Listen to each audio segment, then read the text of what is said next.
Hello বন্ধুরা, গুরু পূর্ণিমার শুভেচ্ছা সবাইকে। আজকের দিনটা তোমরা কেমন কাটালে বলো। আমি খুব ভালো কাটিয়েছি। তোমরা ব্যবস্থাপনা দেখেই বুঝতে পারছো আমি এসেছি আমার বাপের বাড়িতে। তো তোমরা কেমন আছো জানাও। আশা করি সবাই খুব ভালো আছো, আমিও খুব ভালো আছি। আমি এসেছি আমার বাপের বাড়িতে। আমার বাবা মা বোন এদের আজকে এরা নিজেদের গুরুদেবকে আর কি একটু প্রসাদ অর্পণ করেছে। যাই হোক, তো ওই আর কি একটা ছোটোখাটো খুব আনন্দ হলো। তো বলতে পারো ঘরোয়া আনন্দ আর কি, নিজেদের মতন পুজো করা, নিজেদের মতন ভক্তি করে পুজো করা।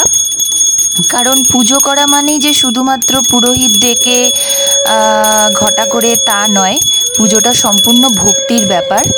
তো আমার বোন দীক্ষা নিয়েছে, তো ওর এবছর প্রথম গুরু পূর্ণিমা, তাই জন্য নিজের মনের ইচ্ছেটার মর্যাদা রাখাটাই হচ্ছে সবথেকে বড় কথা, এটা আমি মনে করি।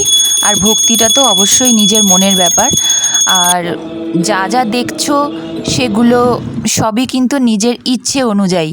এখানে কোনো নিয়ম, কোনো আচার বিচার বলো ইত্যাদি, এগুলো কোনো অর্পিত নয় আর কি। তো দেখতে থাকো তোমরা, আশা করি তোমাদের ভালো লাগবে, এই আর কি। আর একটা কথা হচ্ছে, তোমরা কেমন কাটালে আজকের দিনটা সবাই জানিও। অবশ্যই গুরুদেব হচ্ছে যার কাছ থেকে জ্ঞান অর্জন করা যায়, সেক্ষেত্রে বাবা মাও পড়েন অবশ্যই।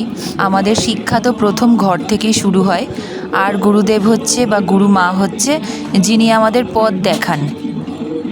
একটি মাধ্যম লাগে যার মাধ্যমে আমরা রাস্তা বুঝতে পারি, আমাদের কোন রাস্তায় যাওয়া উচিত। তো সেই মাধ্যমটি আর কি, দেখতে থাকো।